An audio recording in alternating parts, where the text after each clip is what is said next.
Hello बच्चों, कैसे हैं आप सब। आप सभी का मेरे छोटे से यूट्यूब चैनल केमिस्ट्री पाठशाला में हार्दिक स्वागत है। आज बच्चों हम पढ़ेंगे मोल कॉन्सेप्ट, क्योंकि लास्ट जो 3 वीडियो में है हमने इसको पहला कुछ बेसिक पार्ट पढ़ लिया, ठीक है। उसके बाद जो नेक्स्ट कॉन्सेप्ट है वो है मोल कॉन्सेप्ट। इसके बारे में बच्चों हमने 9th में भी काफी कुछ पढ़ा हुआ है, ठीक है। बेटा जी मोल कॉन्सेप्ट, ये आप पहली बार तो वर्ड सुनते हो मोल, ठीक है। इसका मतलब ऐसा कुछ नहीं होता कि बड़ा मुश्किल होगा इसको समझाना, ठीक है। मोल ऐसा कुछ भी नहीं है। मोल बस क्या है, एक यूनिट है। क्या है? एक यूनिट है जो कि बताती है कि जैसे आप मानते हो कि 1 दर्जन केले लेते हो आप, ठीक है, बनाना लेते हो, ठीक है। उसमें आपको पता है दर्जन का मतलब क्या है, 12, ठीक है। वो भी क्या है, एक यूनिट है, वो बता रही है कि 12 है इसका मतलब, ठीक है। ये भी आता है, आपको पता है सचिन ने सेंचुरी मार दी, ठीक है। सचिन ने सेंचुरी लगाई, ठीक है। सेंचुरी का मतलब आपको पता है, सचिन ने सेंचुरी तो उसका मतलब 100 रन। ये भी पता है हाफ सेंचुरी का मतलब 50 रन। एक डेगेट हो गया, इसका मतलब 10 साल बीत गए, ठीक है। इसी तरीके से 1 मोल का मतलब क्या होता है, 1 मोल का मतलब होता है कि 6.022 into 10 की पावर 23 नंबर ऑफ पार्टिकल्स। क्या है? पार्टिकल्स। कहने का मतलब एक सिंपल सी ये यूनिट होती है जो कि बताती है, एक मोल कहीं भी दिखाई दे गया, आप बोल सकते हो इसका मतलब कि यहाँ 6.022 into 10 की पावर 23 पार्टिकल्स है। मैं कहता हूं मेरे पास 1 मोल कार है, तो उसका मतलब मेरे पास कितनी कार होंगी, कितनी कार होंगी, 6.022 into 10 की पावर 23 कार्स, ठीक है। मैं कहता हूं मेरे पास 1 मोल क्या है, मार्कर है, तो उसका मतलब मेरे पास कितने मार्कर होंगे, 6.022 into 10 की पावर 23। बेटा ये नंबर बहुत बड़ा है, क्योंकि 10 की पावर में 23 है। कहीं आप छोटा नंबर सोचो, ये नंबर बड़ा है, आप देख रहे होंगे, आप सोचो, सोचने वाली बात है। ये मोल बनाया क्यों होगा सर, खाम खा के नई यूनिट बना दी केमिस्ट्री में, हर जगह केमिस्ट्री में घुसा दिया गया इसको, ठीक है। एक्सपेरिमेंट करते हैं, प्रैक्टिकल में भर भर के कैलकुलेशन मोल से आती है, ठीक है। आप केमिस्ट्री में कोई सा भी चैप्टर करो, वहां मोल वर्ड तो आएगा ही आएगा उसकी यूनिट में, ठीक है।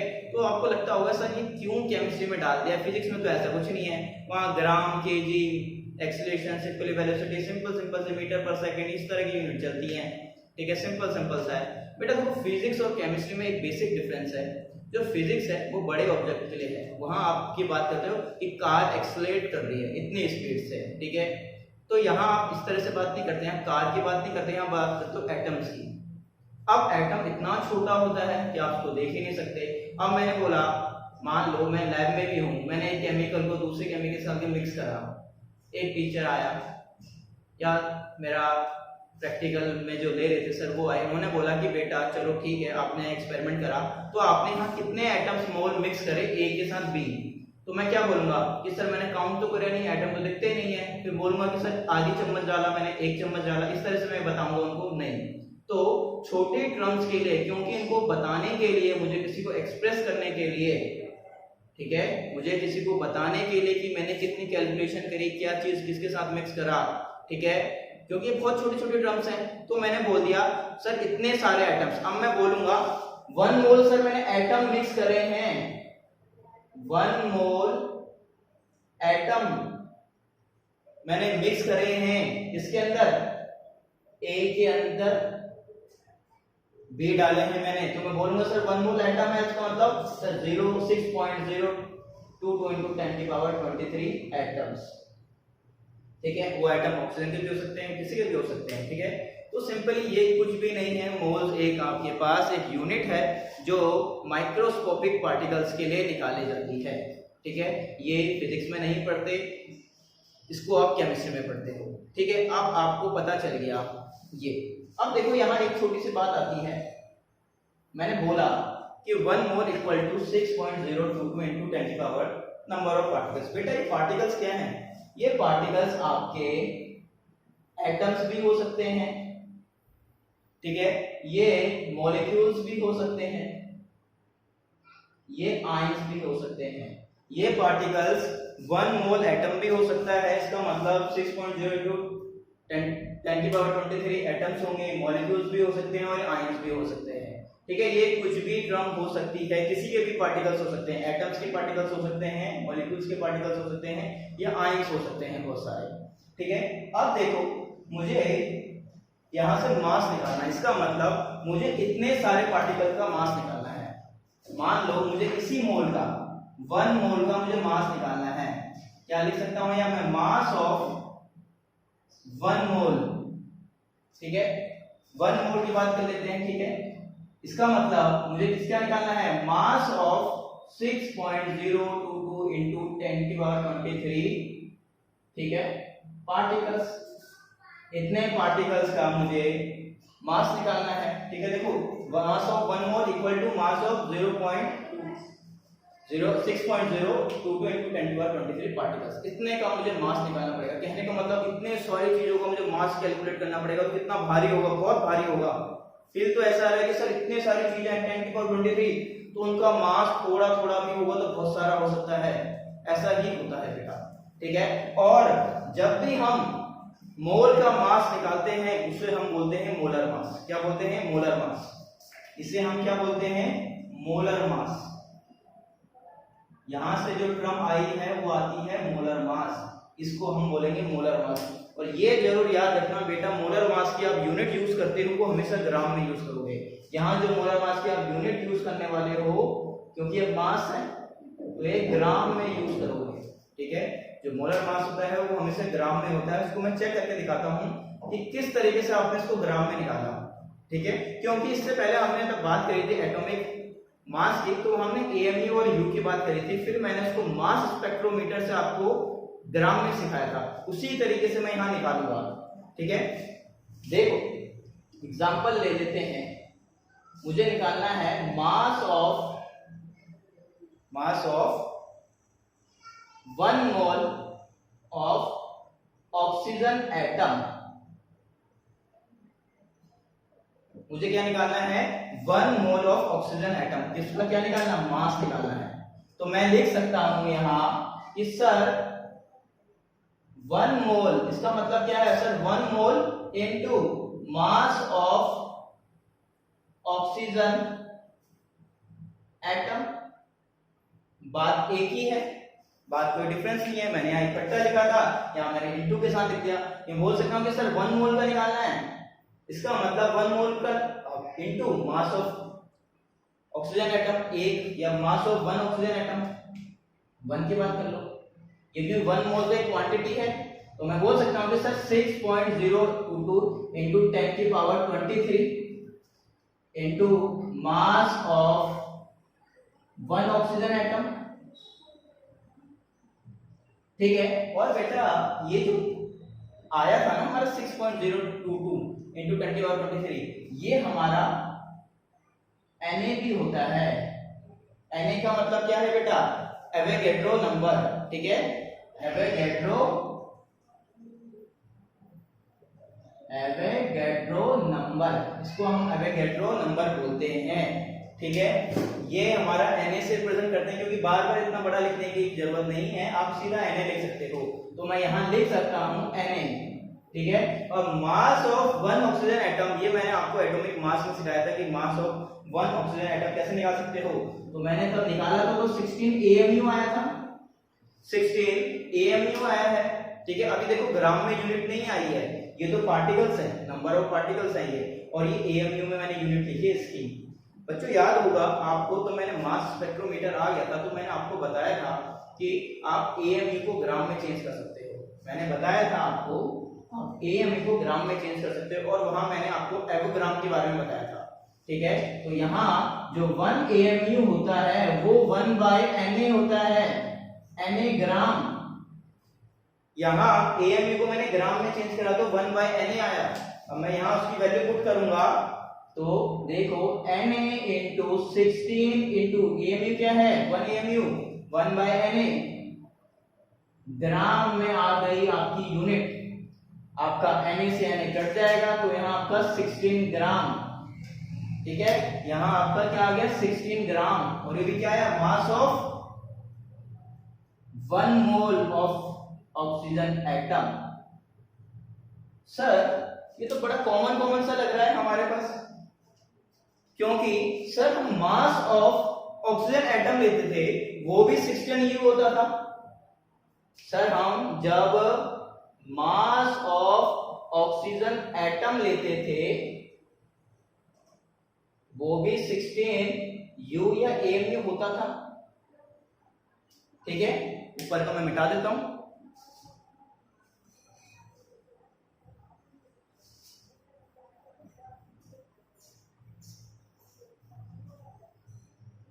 ठीक है, जब हम मास ऑफ ऑक्सीजन एटम लेते थे वो भी 16 U होता था। लिख देता मैं बड़ा बड़ा सा, लिखो मास ऑफ ऑक्सीजन एटम वो भी सर 16 U होता था या AMU होता था। बट सर आपने हम मास मोल का निकाला, सर आपने मास मोल का निकाला, आपने क्या निकाला sir, mass of 1 mole oxygen atom. तब भी सर कैलकुलेशन में हमारा 16 ग्राम ही आया। ठीक है, तब भी हमारा कैलकुलेशन करने के बाद 16 ग्राम आया। बेटा देखो ये कैलकुलेशन जो मैंने करी है ना, ये आपको नहीं करनी बार बार। ये मैंने आपको प्रूफ दिया है कि किस तरीके से AMU ग्राम में आया और यूनिट 16 U आप 16 ग्राम क्यों लिखते हो। ठीक है, 12 U को आप मोल में चेंज करते हो तो 12 ग्राम क्यों लिखते हो, ये मैंने इसका प्रूफ दिया है। ये प्रूफ है, मोलर मास हमेशा ग्राम में आएगा। ठीक है, जब भी मोलर मास की बात करिए ग्राम में आएगा। ठीक है, अब ये देखो 1 मोल का मास की बात हो रही है, मास ऑफ 1 मोल, तो इसका मतलब है मोलर मास की बात हो रही थी। अब देखो यहाँ ये क्या है, मास ऑफ ऑक्सीजन एटम, इसका मतलब एक सिंगल एटम का है ये, एक का, और इसका मतलब मास of 1 mole of oxygen atom, इसका मतलब ये कितने का मास है सर, ये मास है तो है मास ऑफ 6.022 into 10⁻23 ऑक्सीजन एटम का मास है ये। इसका मतलब सर ये बहुत सारे हैं, ये बहुत सारे हैं आपके, उनका मास भी 16 ग्राम आया है, एक अकेला का 16 AMU आया है। ठीक है, ये सभी के केस के लिए सेम आता है। ठीक है, ये सबके लिए सेम आता है। मैं कार्बन की बात करूं, मास ऑफ 1 कार्बन एटम तो उसका 12 U होता है, तब मैं मास of 1 mole of carbon atom बोलूं तो उसका 12 ग्राम हो जाएगा। आप कैसे कैलकुलेट कर सकते हो, इसी तरीके से जैसे मैंने करके दिखाया था, वो प्रूफ है। बट हम इसको डायरेक्टली अप्लाई कर देते हैं। बच्चा कंफ्यूज रहता है कि सर U AMU और ग्राम, सर ये क्या है कंफ्यूजन। ठीक है, U और AMU एक एटम के लिए बात हो रहा है, जब ग्राम की बात हो रही है वो 1 मोल के लिए बात हो रही है। 1 मोल का मतलब उतने सारे पार्टिकल 6.022 into 10⁻23 एटम्स की बात हो रही है, उसका भी मास थोड़ा ही आता है। तो आप अंदाजा लगा सकते हो इतने सारे पार्टिकल्स होने के बाद भी सर 16 ग्राम आया, उसका मतलब एक एटम का जो मास होगा बड़ा छोटा होगा। ठीक है, एक एटम का जो मास होगा बहुत छोटा होगा। आप इतने सारे को कैलकुलेट करोगे तब 16 ग्राम बनेगा। इसी हिसाब से जब आपने देखा इतने सारे एटम्स को आप कैलकुलेट कर रहे हो तब 16 ग्राम बनना है, तभी इन्होंने 1 मोल वर्ड यूज किया था, क्योंकि एक एटम का मास बताने लायक नहीं था। तो उन्होंने कहा एक एटम, 2 एटम, 3 एटम को हम नहीं बता सकते इस तरीके से कैलकुलेट करके, क्योंकि पूरी कैलकुलेशन इसी में टाइम बीत जाएगा इसी को निकालते निकालते। तो उन्होंने कहा एक इकट्ठा कर लेते हैं एटम को, एक यूनिट बना देते हैं, वो है 1 मोल। ठीक है, इसी तरीके से हमने मोल वर्ड को लाए थे केमिस्ट्री में। ठीक है, ये बात आगे हुई थी समझ, लिख लो उसको। चलो आगे चलते हैं। थोड़ा सा मुझे लगता है कंफ्यूजन हो सकती है, फिर भी मैं थोड़ा सा और बता देता हूं इसके बारे में, थोड़ा सा खुल के बता देता हूं। मान लो ऑक्सीजन है आपके पास, जहां 16 AMU लिखा है या कहीं 16 ग्राम लिखा है। ठीक है, इसका मतलब क्या है, इसका मतलब है सर ये मास है, मास ऑफ 1 ऑक्सीजन एटम। ठीक है, बट सर 16 ग्राम का मतलब क्या है सर, ये मास है, मास of 1 mole of oxygen atom. इसको मैं ऐसे भी बोल सकता हूं सर, ये मोलर मास है, molar mass of oxygen atom, क्योंकि मोलर मास का मतलब ही होता है कि जब 1 मोल का आप मास निकालते हो, ठीक है। या सर मैं इसको भी ऐसे भी बोल सकता हूं, सर ये है मास ऑफ 6.022 into 10⁻23 ऑक्सीजन एटम,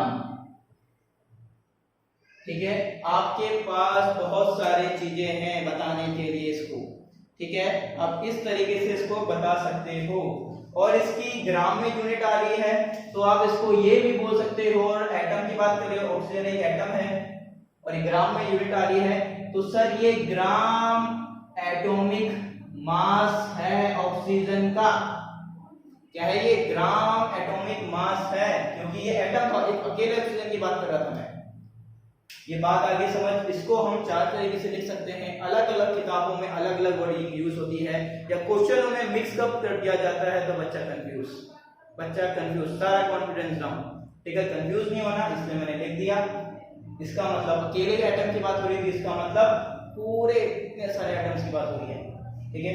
उसी तरीके से मैं जब यहाँ O2 की बात करूंगा, जब मैं यहाँ O2 की बात कर लूं या H2O की बात कर लूं, वाटर की ले लेते हैं, H2O वाटर। अब ये क्या है? मॉलिक्यूल्स है सर, मॉलिक्यूल्स है सर, ये मॉलिक्यूल, ठीक है। तब मैं इसके केस के लिए बात करूंगा, इसके लिए भी मैं निकाल सकता हूं कैसे? मॉलिक्यूलर मास मैंने निकाला था, आपको सिखाया था, ठीक है। यहाँ हाइड्रोजन का कितना है? 2 हाइड्रोजन है, 1 प्लस 16, इसका कितना आ जाएगा सर? यहाँ 2 और 16 तो 18। यहाँ 18 U लिखा है या AMU लिखा है या 18 ग्राम लिखा है, इसके भी अपने अलग अलग मतलब हैं। 18 U का मतलब क्या है सर? ये मास है sir, mass of 1 H2O molecule, ठीक है सर। मास ऑफ एक वाटर मॉलिक्यूल का मास है ये, ठीक है। इसके बिहाफ में सर ये मास है sir, mass of 1 mole of water molecule H2O molecule, या इसको आप बोल सकते हो सर ये मोलर मास है sir, molar mass of water molecules, या आप इसको ये भी तरीके से बोल सकते हो, ठीक है सर। ये मास है, मास ऑफ 6.022 into 10⁻23 वाटर मॉलिक्यूल्स। इतने सारे पार्टिकल्स का वाटर मॉलिक्यूल्स को इकट्ठा कर दो, उनका मास है 18 ग्राम, ठीक है। या आप इसको बोल सकते हो ये सर ये ग्राम में है, ये ग्राम में है, ये मॉलिक्यूल्स है, ठीक है। तो इसका दूसरा नाम भी क्या हो सकता है सर? इसका जो कि चौथा नाम है वो हो सकता है sir gram molecular mass, gram molecular mass, ठीक है। आई होप आपको समझ आ गया होगा इन छोटे छोटे वर्डिंग का मतलब क्या है, ठीक है। बच्चा बहुत कंफ्यूज होता था इन चीजों को लेके, ठीक है। मैंने बहुत वीडियो देखे हैं यूट्यूब में, इस तरह की आपको वीडियो नहीं मिलेगी जिसमें आपको इस तरह का नाम बता दिया गया है कि क्या है कैसे है, ठीक है। नोट डाउन करिए से, ठीक है बच्चों। ये था मोल कॉन्सेप्ट का छोटा सा कॉन्सेप्ट। इसमें हमें कुछ मोल के फॉर्मूले भी देखने हैं। मैंने अभी फॉर्मूले के बारे में बात नहीं करी कि मोल के क्या फॉर्मूले होते हैं। 3 फॉर्मूले की बात करेंगे हम, बेसिकली 3 ही फॉर्मूले होते हैं मोल के निकालने के, ठीक है। और तरीके बताऊंगा आपको किस तरीके के क्वेश्चन आते हैं और किस तरीके से आपको अटेम्प्ट करना है, किस अप्रोच के साथ सोचना है आपको। मेरा काम है आपको सोचना कि भाई आपको किस तरह से सोचना है। बस आपके अंदर ये बिल्ड करना है कि आप सोचो कि ये ऐसा क्यों हो रहा होगा। उसके बाद क्वेश्चन के लिए आपके पास बहुत सारी बुक्स हैं, बहुत सारे यूट्यूब चैनल से जो भर भर के क्वेश्चन कराते हैं। मेरा अप्रोच ये है आपको डेवलप करना है थोड़ा सा, ठीक है, कि आप सोच पाओ कि क्वेश्चन आपसे क्या चाहता है, आप किस अप्रोच के साथ क्वेश्चन को हैंडल करना सीखो, ठीक है। और बहुत आसान तरीके से मैं बताऊंगा सारी चीजें, ठीक है। अभी मैंने बस मोल कॉन्सेप्ट के बारे में बताया था, उसकी कुछ यूनिट्स के बारे में बताया और उसके कुछ प्रूफ्स के बारे में बताया। अब नेक्स्ट क्लास में मोल कॉन्सेप्ट के हम कुछ फॉर्मूलेस पढ़ेंगे और उसके न्यूमेरिकल्स करेंगे, ठीक है। चलो नेक्स्ट क्लास में मिलेंगे। बाय बाय बच्चों।